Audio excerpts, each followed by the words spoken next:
కొణిదెల పవన్ కళ్యాణ్ అనే నేను శాసనం ద్వారా నిర్మితమైన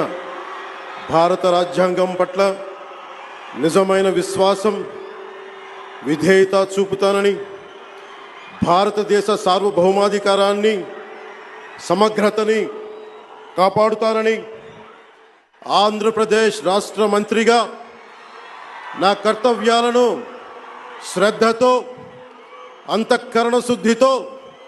నిర్వహిస్తానని, భయం కానీ పక్షపాతం కానీ రాగద్వేషాలు కానీ లేకుండా రాజ్యాంగాన్ని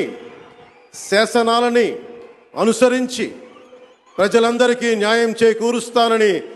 దైవ సాక్షిగా ప్రమాణం చేస్తున్నాను. నేను కొణిదెల పవన్ కళ్యాణ్